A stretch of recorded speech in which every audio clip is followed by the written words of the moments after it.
Welcome to the doctor's room. Today, you and I are taking a fascinating journey, a real-time guided tour inside the human body.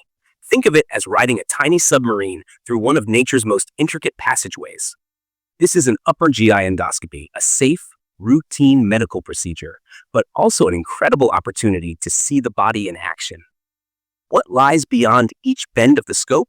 Let's find out together. The scope begins its journey through the mouth and throat, and right away we enter the esophagus. This is the muscular tube that connects the mouth to the stomach, a kind of food highway.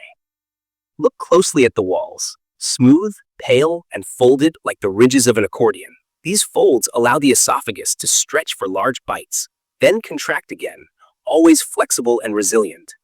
The walls move in rhythmic waves, known as peristalsis, a bit like the conveyor belt in a factory that steadily pushes food toward its destination. Every swallow you've ever taken has been carried along this clever system, working silently in the background of daily life. We're approaching the lower esophageal sphincter now. Think of this as a guarded gate at the bottom of the esophagus. Most of the time, it stays tightly closed, blocking the powerful stomach acid below. But when food or drink arrives, the gate opens briefly to let it pass. If this sphincter weakens or becomes faulty, stomach acid can creep back upward. That's when people feel the burning discomfort of acid reflux or heartburn. But here, with the scope, the passage is smooth, and in a moment we cross into an entirely new chamber. Welcome to the stomach.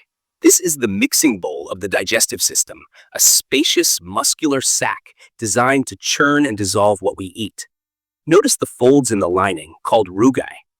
They look a little like wrinkles, but they're far from useless. They allow the stomach to expand enormously, stretching to hold everything from a light snack to a holiday feast. The stomach is remarkable for another reason. The lining secretes hydrochloric acid, strong enough to corrode metal shavings in a laboratory test. Yet inside our bodies, it's perfectly balanced to break food down into usable components. The question, of course, is why doesn't the stomach digest itself? The answer is protection. A thick coating of mucus shields these walls, like a suit of armor, keeping the tissue safe from its own acid bath.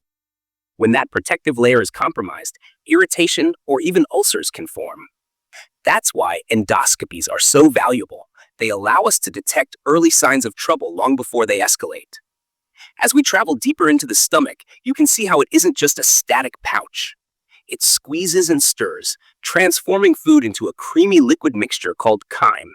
This process takes hours, and when it's complete, the stomach signals that it's time to move forward. At the far end, you'll notice a circular structure, the pylorus. This is another gate, one that regulates traffic between the stomach and the small intestine. If the esophageal sphincter was a security guard, the pylorus is more like a traffic light.